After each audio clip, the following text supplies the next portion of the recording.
ini saya coba jelaskan dulu tentang timeline pendidikan ya antara yang berlaku sekarang dengan apa yang kita rencanakan.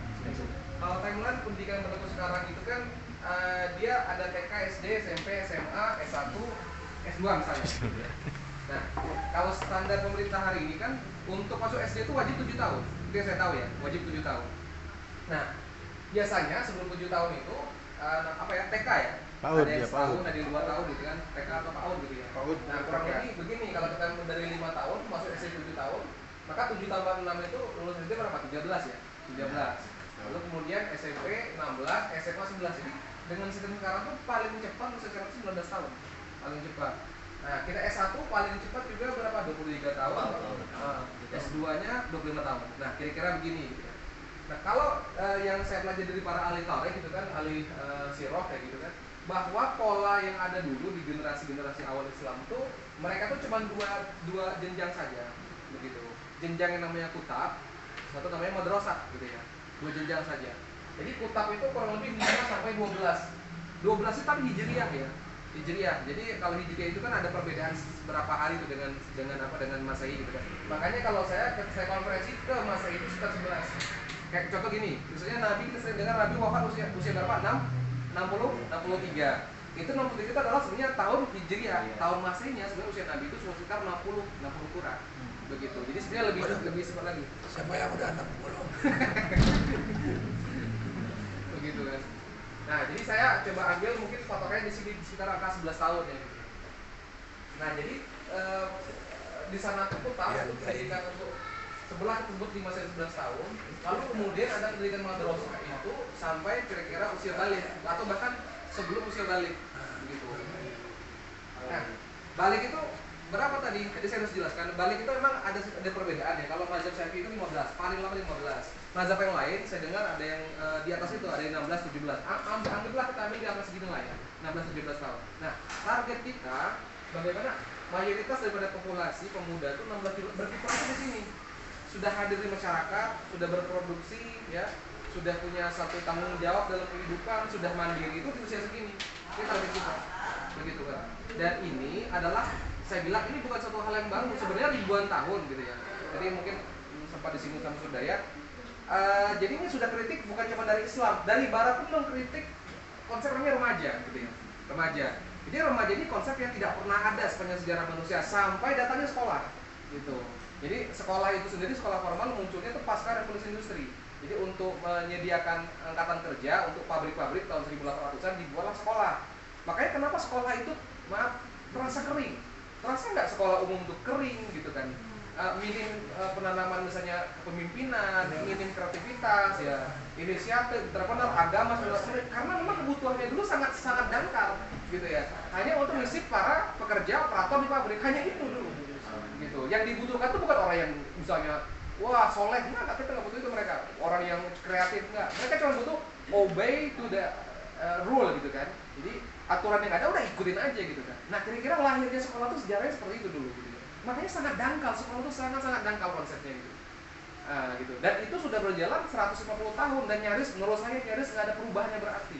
Yang berubah tuh cuma kulit-kulitnya doang kayak gitu kan. Perubahan dari KTSP, Kurtilah dan sebagainya. Tapi sebenarnya substansinya gitu-gitu aja gitu. Nah gitu. Nah jadi ketika remaja itu muncul, maka lahirlah selaksa masalah sosial di masyarakat. Ini banyak orang yang tidak. Jadi gini, kita ketika orang tua hari ini atau orang tua saya gitu kan, kakek saya, ibu saya umumnya sangat mengagungkan namanya institusi namanya sekolah kan gitu. Artinya demi anak sekolah gitu, orang di desa tuh sampai jual sawah gitu kan, jual rumah, jual tanah kayak gitu kan demi anak sekolah gitu kan. Ya, satu sisi ya mereka punya keinginan anaknya mengalami perubahan ya dari sisi kualitas kehidupan dan sebagainya. Satu sisi gitu. Tetapi banyak nggak dipahami bahwa pola seperti itu tuh juga dia memuat banyak mudarat di situ kan, banyak mudarat. Nah, salah satunya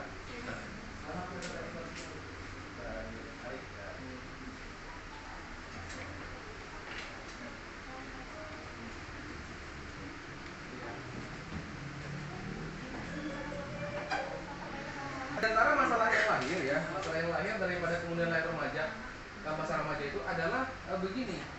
munculnya satu fase yang dimana anak itu sudah sempurna secara apa ya, secara fisik dia sudah apa ya, sudah kita bilang sudah besar ya badannya gitu kan. Anak laki-laki itu apalagi gitu kan, badannya sudah besar, energinya besar, akalnya itu sudah berfungsi ya, sudah berfungsi 100% akalnya.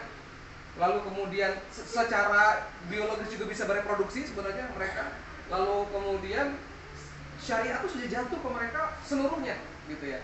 Jadi kalau anak balik itu dalam Islam bukan cuma dia wajib sholat, wajib puasa, enggak, seluruh syariat jatuh, seluruh fardu ain itu jatuh, dan pertanggungjawaban itu langsung ke Allah Subhanahu wa Ta'ala. Ini nggak main-main loh, ini bukan nggak main-main gitu kan. Nah, kalau kemudian Allah itu menuntut pertanggungjawaban syariat di usia segitu, berarti kan belajarnya kapan? Berarti kan sebelum itu kan. Nah ini yang kita lalai ya, gitu ya. Banyak orang tuh kan, nantilah belajar agama nunggu tua kayak gitu kan. Padahal sudah, makanya kerusakan itu kan banyak terjadi dalam semua bidang kehidupan karena nggak ngerti syariat. Maka, nah jadi mereka itu ada posisi di mana tadi saya bilang energinya besar, tetapi diposisikan kayak anak kecil. Coba bayangkan anak 15 tahun, 16 tahun. Kalau sekarang kan berarti kan masuk SMA berapa? 16 ya? 16. Berarti kan dia sudah balik, bisa jadi dia masih SMP kelas 3. Kalau di tempat saya masih celana pendek itu. Kan kayak gitu kan. Jadi diposisikan anak kecil, begitu sementara dia energinya besar. Nah, ibu bisa ketika tidak sinkron nih antara situasi biologis, psikologis dengan peran yang terjadi apa? Energi itu meletup ke hal negatif, gitu. Misalnya apa? Ya misalnya tawuran kayak gitu kan, pacaran kayak gitu yang dibilang tuh kan. Kemudian nongkrong di mana gitu. Wah, hal-hal. Jadi sekarang oleh orang Barat didefinisikan masa remaja ini masa yang paling bermasalah. Jadi sama yang buat Barat gitu kan, sama psikolog Barat, masa remaja ini adolescent namanya itu kan. Ini masa-masa yang paling bermasalah, penuh masalah kan gitu kan. Nah, sementara dalam Islam justru itu masa-masa kegemilangan gitu. Kita sering bilang tadi ya, Usama bin Zaid itu 17 tahun berkeliling perang loh. Iya. Ibnu Abbas 16 tahun itu adalah penasehat negara gitu. Di mana negaranya sudah negara terbesar di masa Umar, gitu, negara terbesar di dunia gitu kan. Ada yang agak tua sedikit, Anas bin Malik 20 tahun sudah menjadi gubernur di Bahrain gitu ya. Zaid bin Sabit bahkan sebelum 15 tahun sudah jadi sekretaris Rasulullah yang punya penugasan penting gitu ya. Dan sahabiah itu rata-rata sudah menikah usia segitu. Ini kalau data yang saya dapat itu kan, kalau Aisyah mungkin sudah pada tahu lah ya. Tapi banyak yang tidak tahu data dari istri Nabi yang lain. Misalnya Sofiyah binti Huyai gitu kan. Itu dinikahi Nabi usia 17 tahun, itu pernikahan ketiga. Iya, kan nikah kedua kan wafat ya, suaminya wafat. Hafsah binti Umar bin Khattab dinikahi Nabi usia 18 tahun, itu pernikahan kedua, wafat juga suaminya gitu ya. Lalu Fatimah ya, yang salah satu wanita terbaik di alam semesta sesuai hadis Nabi itu kan, Nabi nikahkan di usia 15 tahun, 15,5 tahun. Ya. Nah jadi kita melihat yang laki-laki sudah produktif dalam hal tampil di masyarakat, baik dia bekerja, berdagang gitu kan, sudah memiliki tanggung jawab. Nah perempuan dia sudah pada menikah gitu kan. Nah hal ini kemudian tergeser gitu kan dengan munculnya konsep sekolah formal ini, tergeser jauh gitu kan. Coba anak-anak kita tuh sekarang, ya saya melihat 20 tahun tuh masih begitu ya, 23 tahun tuh masih terlalu mentah gitu kan rasanya. Nah jadi kemudian akhirnya terjadilah namanya satu fenomena kenakalan remaja gitu ya. Nah padahal dulu itu nggak ada bu, nggak ada gitu kan. Kenapa nggak ada? Karena remaja ini juga nggak ada. Remaja nggak ada karena nggak ada. Dulu tuh mereka sudah disibukkan dengan satu hal yang memang penuh dengan tanggung jawab gitu ya. Dan saya merasa begini ya, saya dulu merasakan bagaimana ketika saya di sekolah kuliah dengan saya bekerja itu beda banget cara pandang saya melihat kehidupan. Ketika saya sekolah kuliah mungkin bapak itu ngerasakan gitu kan, masih penuh dengan apa ya? Saya tuh masih penuh waktu saya tuh banyak main-mainnya, banyak kosongnya, nggak produktif. Saya juga tidak serius untuk menatap masa depan gitu ya. Tapi pas saya sudah bersentuhan dengan tanggung jawab pekerjaan, saya punya gaji, saya mulai bisa menata menata hidup gitu kan. Saya mulai saya tahun depan misalnya saya harapannya sudah punya tabungan sekian. Saya mungkin mau ta'aruf atau mau hibah akhwat itu kapan gitu kan. Saya menikah kapan? Ini uang saya sebagian untuk ditabung, ini untuk orang tua, ini untuk kehidupan saya. Nah, saya mulai punya rencana kehidupan. Dan kemudian apa yang saya hadapi di dunia kerja itu, saya ternyata ini loh gunanya dulu saya belajar itu. Dulu kan kita nggak ngerti apa gunanya belajar kalkulus misalnya, tentang ya banyaklah pelajaran-pelajaran di SMA kuliah itu. Pas kita ketemu langsung masalahnya, kita tuh semangat untuk belajar itu jadi besar sekali. Saya jadi buka lagi buku-buku yang dulu kan, yang dulu saya malas sekali mempelajarinya karena saya langsung hadapi masalah, jadi saya buka gitu. Jadi memang kita tuh harus segera mungkin ketemu masalah, segera mungkin ketemu tanggung jawab gitu ya. Nah tadi kita harapkan di sini mereka sudah ketemu dengan tanggung jawab kehidupan gitu. Nah masalah lain yang lahir dari remaja itu ini mungkin tidak banyak yang saya mencari siapa nih ahli yang menghubungkan masalah ini dengan pendidikan. Mungkin nih Bapak Ibu tuh pernah coba cek aja di Google gitu kan tentang ada satu artikel ya sekitar mungkin 8 tahun yang lalu saya baca sekitar judulnya apa? Indonesia Darurat Zina judulnya. Indonesia Darurat Zina. Nah, itu apa isi artikel itu? Itu cerita tentang data statistik ya, hasil survei dari lembaga-lembaga kayak BKKBN, kemudian Komnas Perlindungan Anak gitu kan. Di sana lembaga-lembaga itu melakukan survei kepada remaja putri, mungkin tingkat SM, saya nggak tahu SMA atau SMP sekian banyak di berbagai kota, dan hasilnya mengerikan hasilnya. Di Bandung itu dari hasil survei itu, saya nggak tahu berapa sampelnya gitu ya, 62% sudah berhubungan dengan 62%. Masya Allah gitu kan. Di Jogja nggak jauh beda, di Jakarta nggak jauh beda.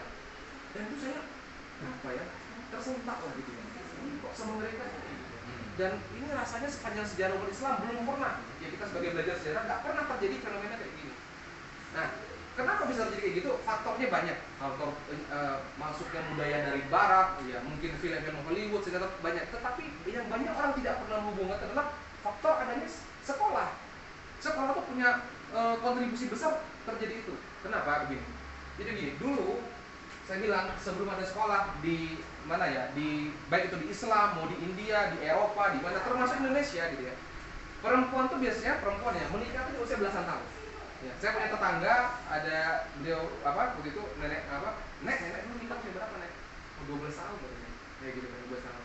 Nah, sebenarnya sekarang pun masih terjadi gitu kan, masih terjadi di sebagian tempat. Nah, ketika kemudian sekarang ini dengan munculnya dengan format terlalu lama itu, anak-anak itu sekarang ini bahwa dia menikahnya itu nanti kan. Saya pernah ketemu dulu kan mahasiswa UI itu gitu ya, mahasiswi gitu kan. Jadi dia cerita bahwa ada yang datang ke rumahnya gitu ya, istilahnya mau bicara serius ke bapaknya. Pas mau ditemuin, belum ketemu nih, belum datang ke rumah, dia bilang Pak ada yang mau ketemu gitu. Siapa? Saya nggak ada gitu. Nggak ada. Intinya si bapaknya itu bilang kamu nggak usah lah bicara, kamu selesai kuliah dulu. Padahal usia satu sudah berapa? 21 gitu. Terus saya juga waktu lagi belajar bahasa Arab ketemu juga ada mahasiswa sarjana Ahwat ya, dia sarjana dari UIN Malik Ibrahim Malang gitu ya. Jadi pola pikir yang sudah berlaku sekarang di mahasiswi itu adalah S2 dulu. Kayak gitu kan. Jangan nih S2 dulu gitu kan. Kalau dia lulus usia 23, S2-nya kapan, Bu? 25 kan? Kan kayak gitu. Dan saya bilang, aduh, ini musibah sebenarnya gitu. Dan kita tahu ya, ketika perempuan itu makin lama makin sulit lah dia kan gitu ya. Nah, tadi balik dengan perzinahan tadi. Jadi begini, kalau kita mau jujur ya, namanya laki-laki perempuan usia segitu, itu kan sebenarnya sudah ada keterikatan sama lawan jenis, iya kan? Nah, ketika dulu itu penyalurannya kemana? Ke institusi yang halal, itu pernikahan, gitu. Nah, ketika kemudian dengan konsep pendidikan formal ini kemudian itu disumbat lah ya, ditahan kayak gitu kan. Maka pelariannya kemana? Pelariannya kepada apa yang membudaya saat ini apa? Yaitu pacaran, kayak gitu. Hari itu kan itu pacaran gitu kan. Dan saya waktu saya di kuliah saya tahu apa yang terjadi sama teman pacaran tuh. Kalau menurut saya kalau ada seseorang pacaran sekitar sekian puluh orang itu maaf akan berzina, kayak gitu.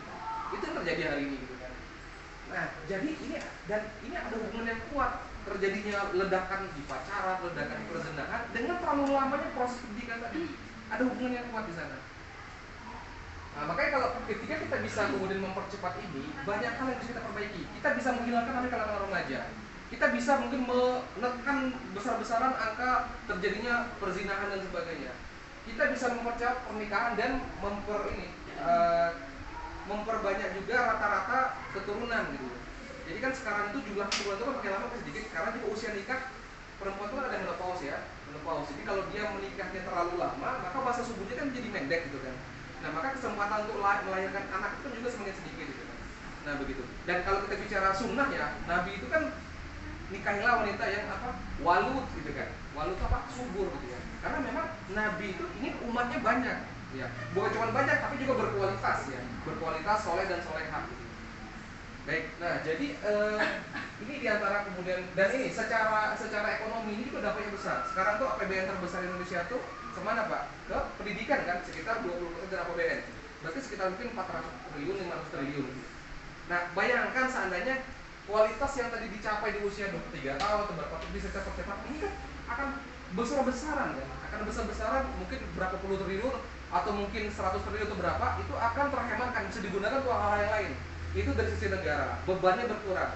Dari sisi keluarga lebih besar lagi. Sekarang yang saya bilang tadi, banyak orang itu berat untuk punya anak banyak karena bebannya besar, bebannya terlalu panjang gitu. Anak tuh merepotkan itu terlalu lama gitu. Istilahnya apa? BEP-nya BEP-nya itu kapan gitu? Gitu.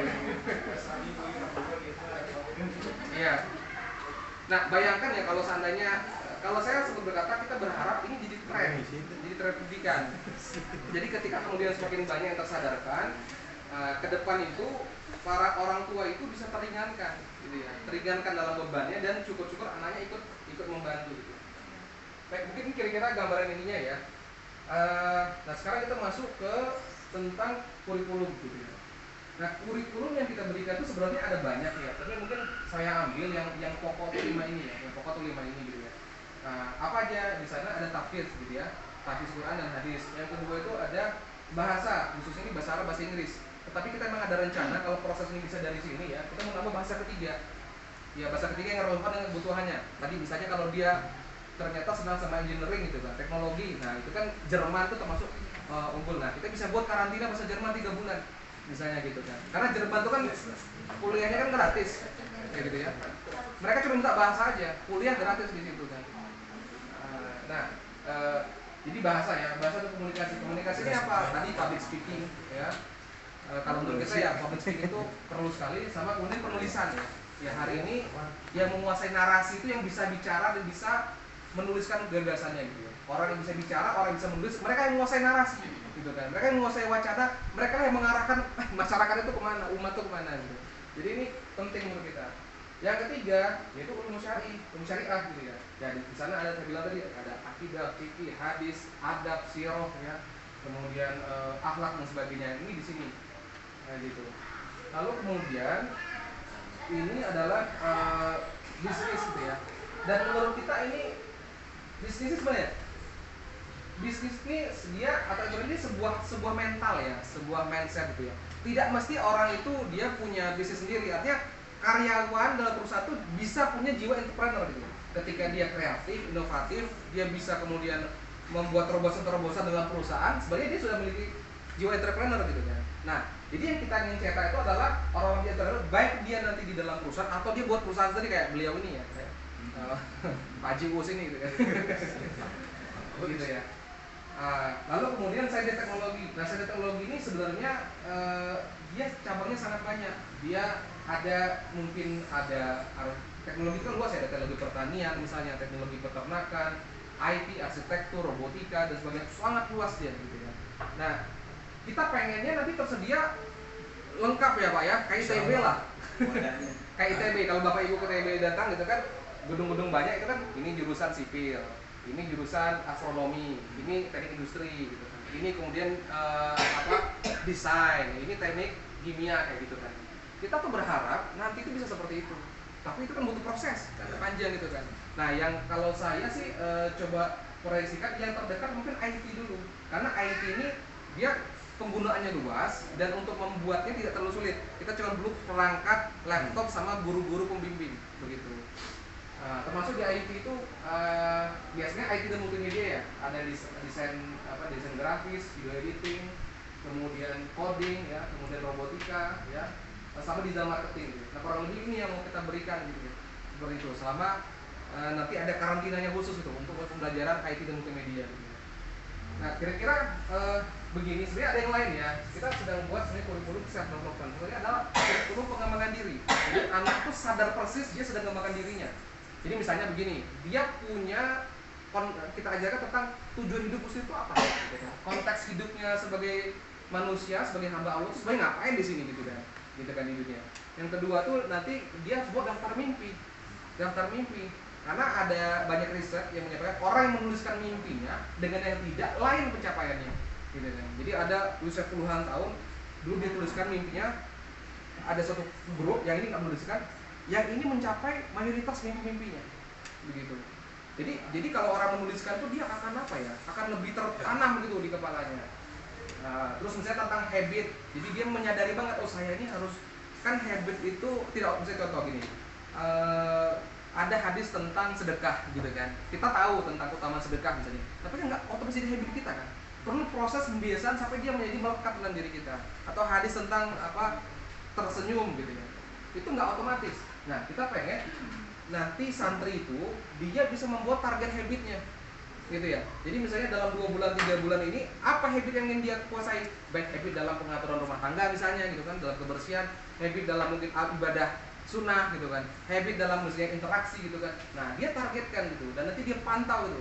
Kalau sudah nggak ada bolong-bolong selama berapa minggu, berapa bulan, berarti sudah dia kuasai habit itu, dia pindah ke habit yang lain gitu ya. Nah ini memang belum ini ya, belum jadi, tapi kita ngarah ke sana gitu ya, self development gitu ya. Gitu.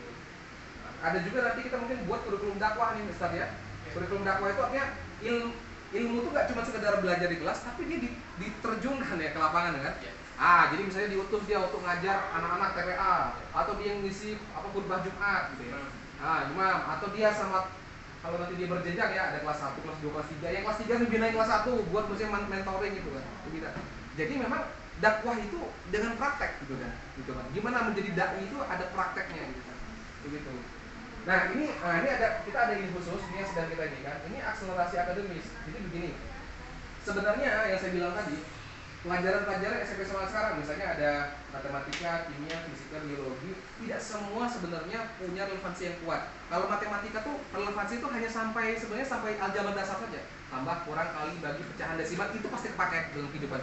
Tapi masuk nanti ke misalnya integral, diferensial gitu kan, apa namanya, trigonometri misalnya, kemudian persamaan kuadrat, itu sudah nyaris nggak kepakai Pak, kayak gitu kan, nyaris nggak kepakai gitu kan. Udah kita stres belajarnya kan, tertekan deh gitu kan, gitu kan. Tapi pas sudah kita lewat itu semua ternyata nggak terpakai gitu kan. Jadi, cuman begini, ada nilai strategis ini kita tempuh juga. Jadi kan tadi yang saya sampaikan ke bapak-bapak, yang kita perjuangkan itu 2 hal. Satu, secara pembuktian konsep, bagaimana konsep ini, filosofinya terwujud. Yang satu itu adalah perjuangan secara konstitusi, gitu kan. Maksudnya gini, kita bisa saja mencetak seorang anak yang kemudian jago, nanti bisa coding, bisa robotika, bisa kemudian desain grafis gitu kan, dalam waktu misalnya 1 tahun, 1,5 tahun, udah ngelewatin kakak-kakaknya yang satu gitu kan. Tetapi apakah diakui negara itu? Adakah pengakuan akademis dari negara? Nah itu kan itulah yang terjadi gitu kan. Atau saya bisa aja gini, kemarin Ustaz Hudayat juga sudah ketemu ya, teman kita ya, Ustaz Saifuddin ya, profesor ya, yang dia bisa mengkompres SMP SMA matematika ya. Beliau punya lembaga namanya Master gitu kan, yang 6 tahun itu jadi 2 bulan ya.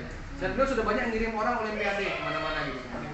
Gitu. Nah sekarang kita bisa bentuk kayak gitu kan, bisa matematika SMP SMA 2 bulan, tapi apa pengakuan dari pemerintah? Kan kayak gitu, tetap nggak mungkin gitu kan. Nah tadi kan ini PR juga kan, Nah ini yang kemudian kami merasa bahwa kita perlu kayaknya membuat suatu program khusus ya, bagaimana SMP SMA yang 6 tahun tadi yang terlalu lama itu bisa diakselerasi menjadi 2 tahun paling lama gitu ya, 1 atau 2 tahun. Nah apa ukuran keberhasilannya? Anaknya kita ikutkan SBMPTN. Iya, dulu nama zaman saya namanya UMPTN SPIB gitu zaman saya. Kalau sekarang namanya kalau nggak salah SBMPTN. Jadi anaknya ikut SBMPTN, dia sit in gitu ya dengan orang itu, kemudian nanti hasilnya dinilai. Nah, passing grade-nya berapa? Nah, kalau passing grade-nya ternyata bisa menembus dia, misalnya UPI, UNPAD gitu kan, UGM dan sebagainya gitu kan, berarti sukses kita. Nah, gitu, sukses. Nanti kita lihat tuh kan, apakah berapa persen anak yang bisa gitu kan. Kemudian apakah misalnya yang rata-rata bisa 2 tahun, yang cerdas mungkin 1 tahun bisa tembus. Nah, kalau itu sudah teruji, maka kemudian kita akan insya Allah mungkin akan maju kepada Diknas. Kita akan maju kepada Diknas atau ke DPR RI yang ngurusin pendidikan gitu ya. Kita akan pakai jaringan-jaringan kita gitu kan, jaringan dari teman-teman saya di ITB, mungkin jaringan PRDIS, kita akan ke sana, kita akan bicara gitu. Kita minta gitu ya, agar kuliah itu tidak nunggu di sini loh. Ini kan sekarang kalau kuliah berarti paling cepat 16 tahun kan gitu ya. Kita pengen kuliah itu bisa ke sini nih. Nah gitu. Kayak gitu. Jadi apa? Maksudnya kita nggak cuma argumentasi ini ya secara teori atau filosofi, ini buktinya loh kayak gitu kan. Ini buktinya gitu kan. Nah, Kalau menurut saya kalau itu sudah dibuktikan harusnya mereka nggak bisa ngebantah harusnya. Dan ini bukan satu hal yang nggak ada di dunia. Di Sudan itu masih S1 13 tahun Pak. Di Sudan itu mereka menerima mahasiswa semester 1 itu 13 tahun untuk ada umat Islam di sana. Dan ada pesantren di Bogor yang benar-benar memanfaatkan kesempatan ini gitu.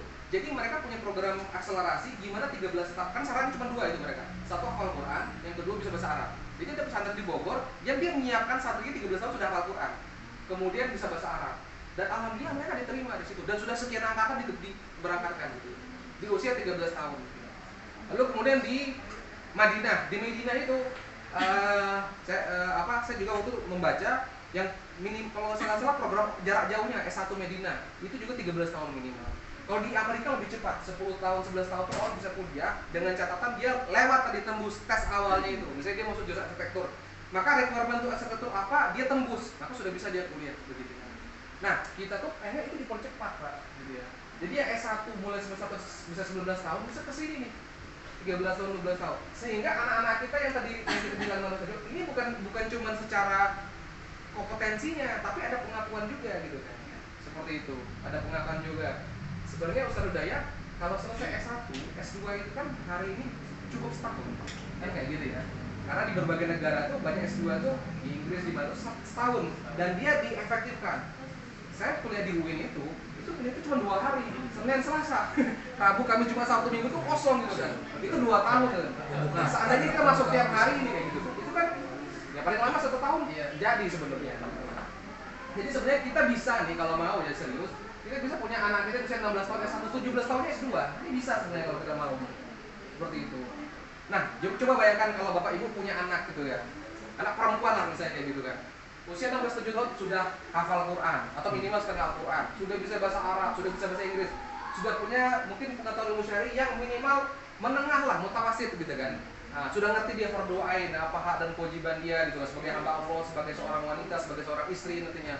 Lalu dia juga ada satu skill keduniaan yang dia menguasai di sana, misalnya mungkin dalam desain misalnya, atau mungkin dalam ilmu kesehatan gitu.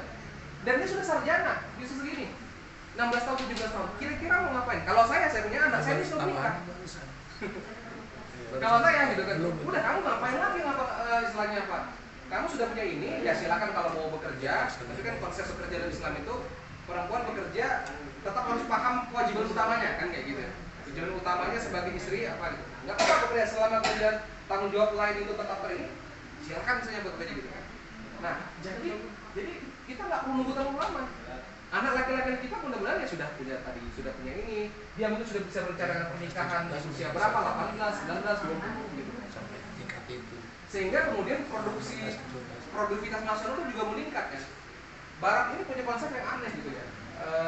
Mereka begini, Islam itu kan begini ya. Islam itu dari balik sudah produktif. Ya. Lalu kemudian sampai kapan proses ini terjadi? Kalau Islam itu kan nggak mengenal ujung. Sampai akhir hayat orang terus produktif gitu kan. Nggak mengenal namanya apa? Pensiun gitu ya. Nah sama Barat, produktif itu dipangkas, diperlama. Mereka baru mulai produktif usia 20 sekian dan dimatikan produktif di usia 50 sekian.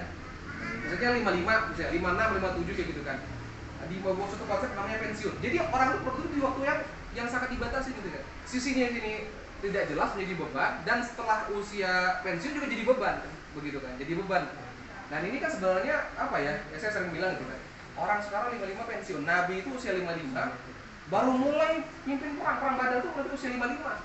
Dan itu perang pertama beliau yang beliau pimpin, yang mana masih ada 27 perang lagi beliau pimpin. Nah ini kok sekarang ya apa namanya Pak, yang usia-usia 60, 50, 60 itu mereka di rumah gitu kan Pak, gitu kan. Cuma nonton TV, cuman ya gitulah gitu kan, mungkin nimang cucu gitu kan. Nah ini kan sudah apa ya, sudah terkontaminasi sebenarnya cara berpikirnya oleh pemikiran Barat. Dan itu ada rugi besar sebenarnya. Rugi besar. Harusnya muslim itu makin dia mendekati ajalnya, makin produktif. Karena makin dekat dia ketemu sama Allah nih. Iya kan? Makin dekat nih, makin apa ya, harus ada yang dipersembahkan sama Allah nih amal itu kan.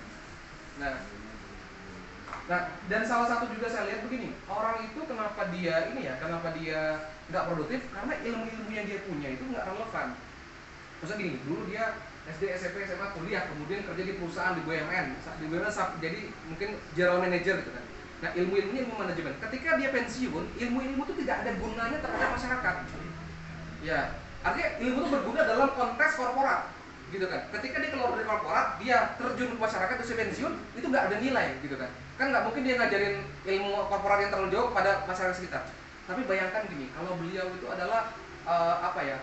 Bos lah. Ya, misalnya gini, kalau dia misalnya punya ilmu agama yang kuat, dia pengetahuan fikihnya mendalam kayak gitu kan, bisa bahasa Arab, hafal Quran misalnya berapa 10 juz, 20 juz gitu kan. Kemudian bisa mengajar adab dan akhlak, dia akan berguna dimanapun. Sampai dimanapun di bumi Allah ini ya, di negeri Muslim, dia akan dibutuhkan orang, gitu kan. Dia akan menjadi pengajar buat masyarakat, gitu kan. Nah, kita juga pengen punya generasi yang dia tuh tidak kenal nganggur, gitu ya. Artinya ketika dia nanti usia berapa, dia bisa berkarya, bisa berperan, bisa bermanfaat gitu kan. Nah, makanya penting kita untuk memberikan ilmu syar'i ini secara mendalam gitu kan. Bahasa Arab, ilmu fikih, hadis dan sebagainya gitu. Dan kemudian dilatihkan ya, Ustaz ya, dilatihkan untuk terjun pada dakwah gitu. Agar dia nanti punya manfaat itu sampai akhir hayat. Begitu. Baik, nah ini kira-kira ini ya gambaran ini ya. Nah, gimana Ustaz? Apa namanya? Jelas, cukup jelas itu. Jelas. Ya.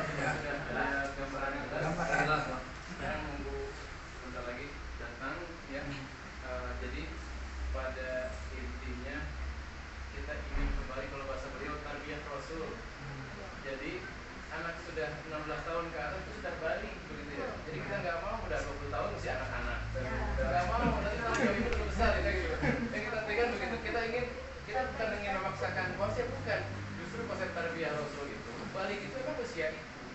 Dan ulama Ahlussunnah sepakat, tidak ada yang ikhtilaf. Kita udah mimpi hubungan, udah sekarang mimpi bahasa, udah mensurasi, udah 15 tahun terus Syafi'i begitu. Sudah nggak ada lagi sudah di situ. Tentu balik itu sudah siap dia mandiri, siap ilmu syar'inya. Kita ngajarkan, kita pun namanya hatimu. Apa hatimu? Tisnu tiplil muslim, doa-doa. Ini adalah doa-doa harian yang akan melekat kemanapun dia pergi. Pasti dia tidur, dia berdoa pasti. Pasti dia bangun, pasti berdoa. Masuk WC, pasti berdoa. Keluar kakinya, semua SOP sudah kita ajarkan. Itu baru kita hatimu. Tisnu tiplil muslim. Hampir 50 doa harian yang dia pasti mengucapkan setiap ketemu aktivitas. Ini namanya ilmu nabi, betul ya tadi ya. Yang real, itu yang mau makan cuma bismillah, selesai. Setelah makan alhamdulillah dan seterusnya begitu. Semakin dia bersyukur, tidak ada istilah dia akan semakin miskin. Pokoknya konsep kaya semakin bersyukur. La in syakartum la azidannakum. Semakin ketika orang itu diambil hartanya oleh Allah, ada hal yang miss dengan Allah. Entah dia mengkufuri rezeki itu atau bagaimana. Pokoknya semakin ibu jaga harta kita, semakin Allah tambah. Gunakan jalan Allah, semakin ditambah. Tapi gunakan aja di jalan yang Allah murka, nanti Allah ambil dengan cara Allah sendiri. Ya, baik ya. Itu tadi sudah sampaikan oleh beliau. Ya. Nah, sekarang silakan tambahkan yang nanti rianya kita sudah punya program akselerasi, tidak akan nunggu tahun depan 2023. Tahun 2022 ini langsung kita akan akselerasi. Yang tadi bahasa Inggris yang 6 tahun cukup 2 bulan. Sebelum saya bilang begini, anak saya sekarang yang SD itu sudah akselerasi Semarang. Bahasa Arab 2 bulan dia insya Allah. Sekarang sudah saya ngobrol begitu. Sudah nggak mau lagi bahasa yang lain. Baru belum sebulan bu begitu. Itu anak SD. Ya, kan sekarang ini sudah kita utus tadi ya. Ini 6 orang kita utus. Sekarang kita akan utus anak-anak yang 9 ini yang ibuan, yang akhwat juga begitu nanti. Tapi kan izin orang tuanya. Tanpa izin nggak bisa kita rasakan, makanya kami undang. Ya tapi nanti menyesal. Kenapa nggak diajak? Salah sendiri ya datang. Begitu. Ya kan begitu. Kami ingin belak-belakan. Beliaunya ada, kan Pak Haji Ubusnya. Begitu. Ya kan begitu. Beliau direkturnya ada. Sekarang kita sudah komplit semua begitu ya begitu. Ya baik. Apa tuh Ustaz? Islam ya. Jadi gini, ada pertanyaan nanti soal ijazah gitu ya. Nanti kalau kita ikut ini ijazahnya gimana nanti ya? Jadi sebenarnya gini, ijazah itu solusinya sudah banyak sekali sekarang. Yang paling standar yang Ibu sering dengar adalah PKBM. PKBM itu apa namanya, ijazah persamaan ya, paket B, paket C. Kalau lihat ijazah itu mirip sekali sebenarnya antara ijazah yang memang apa ini dengan PKBM itu mirip sekali gitu kan. Nah, ada opsi lain yang sedang kita tempuh. Ini namanya ini SMP dan SMA terbuka, ini sedang kita tempuh gitu. SMP dan SMA terbuka itu adalah satu program yang sudah lama sebenarnya dibuka pemerintah, cuman banyak kita belum tahu. Kalau mau Ustadz Udaya nanti mungkin bisa dikasih dulu Ustadz ya, yang linknya itu ya. Nah gitu kan. Jadi SMP dan SMP terbuka ini adalah begini, ada sekolah reguler nih. Ya mudah-mudahan nanti SMP ini bisa punya ini saya, punya memang izin yang sudah ini ya. Nah, baik proses sudah. Baik proses. Ibu-ibu yang sudah mengisi kan formulir surat izin ya. Kita akan urus kalau Arifa 1, 2, 3 udah keluar. Iya. IO-nya, MPSE-nya sudah keluar semua. Hanya 2-3 tahun sudah selesai. Iya. Kita kalau mau ngurus kenapa mesti 6 tahun gitu ya? Iya. Ya begitu Bu ya. Sekarang sudah ada SMP kelas 1, sudah ada kelas 2, sudah ada kelas 3 sekarang, sudah ada cawan, tinggal urus insyaallah. Jadi insyaallah lah pengalaman yang ada kita tidak akan berbelit-belit untuk nanti yang ingin formal. Karena tadi juga Ustaz kalau menegaskan yang ingin ke dokter aja ada ijazah gitu kan begitu. Ya itu kan sama tuh. Ya, jadi begini, masalah formalitas ini dia memang apa ya?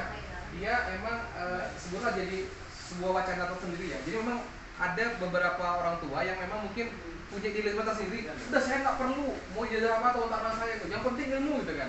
Ada yang kayak gitu kan. Maksudnya memang dia merasa bahwa ini penjajah ini gitu kan. Konsep ijazah SD, SMP, SMA itu kan buat dia ini penjajahan kayak gitu kan. Intinya beliau kan S3.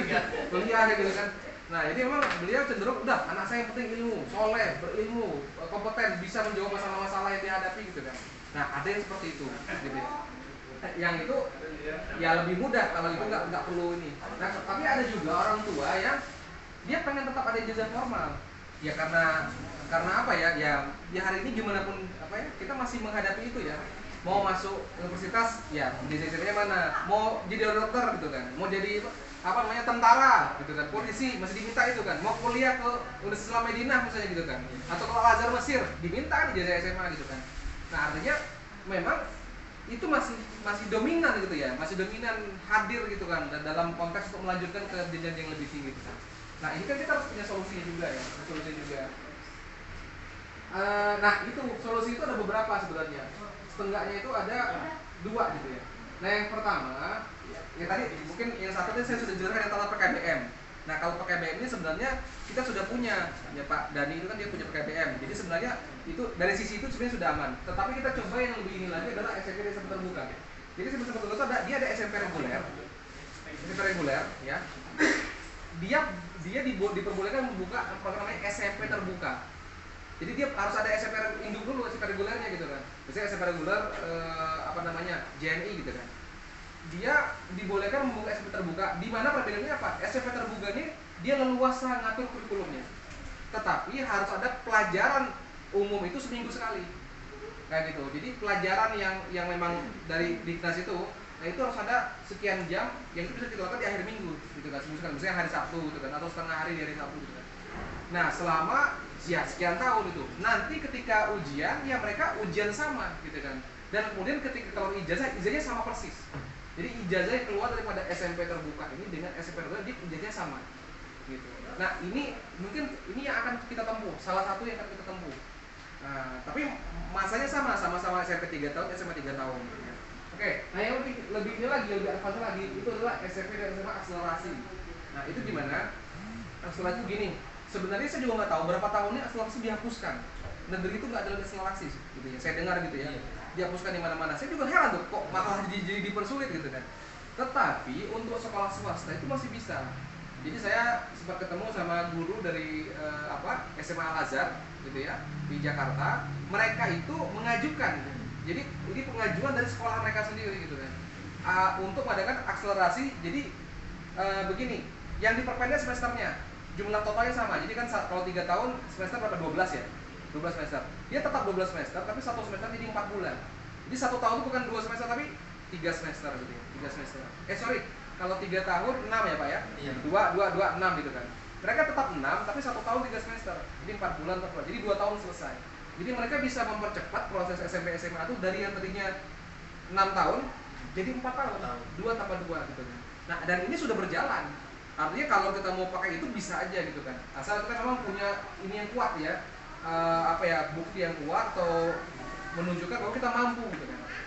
Nah yang sekarang ingin kita perjuangkan lebih daripada itu, lebih daripada 6 jadi 4. Kita mau ngajukannya 6 jadi 2 kayak gitu kan. Kita mau ngajukannya 6 jadi 2. Ekstrim ya.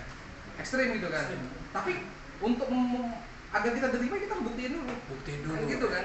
Kita buktiin dulu. Kalau kita terbukti ya mereka kan sulit juga menolaknya kan kayak gitu kan. Nah, kita di 62 kalau bahkan saya Pak punya gambaran kalau anak-anak ini yang pinter, ini pun bisa jadi satu Pak. 1 tahun. Gitu kan. Ya. Yang anak-anak yang pinter bisa jadi satu. Tapi kalau maksimal itu 2 tahun gitu ya. Nah, kalau 6 jadi 2 artinya tadi kita bisa tujuan kita apa? Agar kuliah itu bisa sederhana Bu. Nah, nggak usah lama-lama. Kalau misalnya anaknya lulus SD-nya 11 tahun nih misalnya ya gitu kan. Maka kemudian dia masuk kuliah itu usia 13 tahun. Gitu. Nah, kira. Jadi dia lulus S1-nya 13 tambah 4 misalnya di usia 17 tahun. Sebenarnya kalau kita mau bicara lebih jauh lagi, S1 itu juga kelamaan 4 tahun. Iya kan? Kalau bicara lagi ya. Jadi saya dulu kan kami dulu di kampus tuh ada namanya tingkat 1 namanya TPB. Kalau kami namanya TPB itu seluruh kampus belajarnya sama. Jurusan apapun tingkat 1 belajar sama. Belajar namanya fisika datar, matematika dasar, kimia dasar, bahasa Inggris, bahasa Indonesia, ada namanya Pancasila, MKDU lah kayak gitu kan. Ya itu kan kita kan ikut-ikut aja kan. Tapi kan setelah kita tingkat 2 baru saya masuk namanya jurusan gitu kan.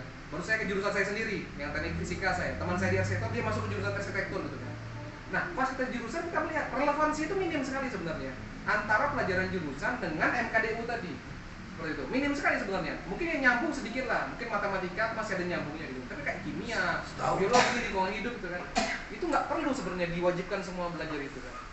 Nah, jadi menurut kita itu satu yang menurut kita sebenarnya mubazir juga sebenarnya. Tahun pertama di kuliah itu mubazir. Nah, sisi kedua pemubaziran di kuliah itu, ini ada dosen planologi ini ITB, dia itu bilang begini. Kan kalau yang pernah kuliah itu dalam waktu 5 hari Senin sampai Jumat nggak masuk tiap hari kan. Istilahnya ada yang mungkin hari apa nggak masuk gitu kan. Mungkin dalam 5 hari itu cuma 3 hari masuk. Dan itu pun juga tidak dari pagi sampai sore. Cuma jam-jam tertentu gitu kan. Nah, jadi ada dosen planologi yang hitung hari kuliah versus hari libur dalam 1 tahun. Kalau kita kumpulkan dalam 1 tahun hari kuliah berapa lama, hari libur berapa lama, itu dibilang kuliah itu cuma 5 bulan, liburnya 7 bulan. Jadi kuliah itu pun sebenarnya bisa kita kompres, kita efektifkan dalam waktu mungkin 2,5 tahun gitu kan, atau bahkan 2 tahun. Ini kalau mau gitu kan. Cuman bang, saya juga heran kenapa tidak ada yang mengangkat wacana ini gitu kan. Kayak di kampus saya misalnya ada namanya kami masa kuliah wajib lulus 5 tahun. Kalau lewat 5 tahun SPP-nya 2 kali lipat. Itu zaman saya.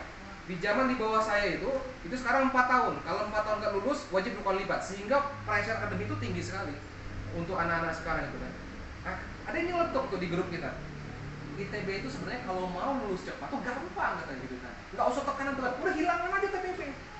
Hilangkan 31 gitu kan. Udah itu jadi pada cepat kan mereka kan gitu kan.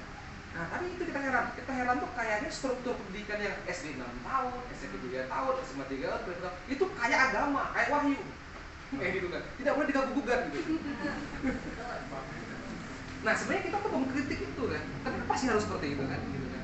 Ini kan tadi kan menghabiskan resources kita kan, pikiran kita, energi, waktu, biaya, umur. Kalau biaya masih mending lah, umur nggak bisa dibalik, nggak bisa dicari Pak, gitu kan, umur. Baik, nah jadi gitu ya, balik lagi tadi ya artinya sekolah formal itu bisa kita persingkat ya, itu pekerjaan kita sekarang. Kampus pun bisa kita persingkat sebenarnya nih, tapi itu mungkin nanti lah ya gitu kan, satu-satu diberesin dulu kan. Kampus itu persingkat, S2 pun bisa kita persingkat itu kan. Seperti negara lain sudah 1 tahun mereka S2-nya gitu kan. Nah jadi sebenarnya kalau ini bisa berjalan semua, kita bisa punya anak-anak yang usia balik 60 tahun sudah S2, sudah master gitu kan. Kita sudah terpindahkan ya. Baik. Jadi kita break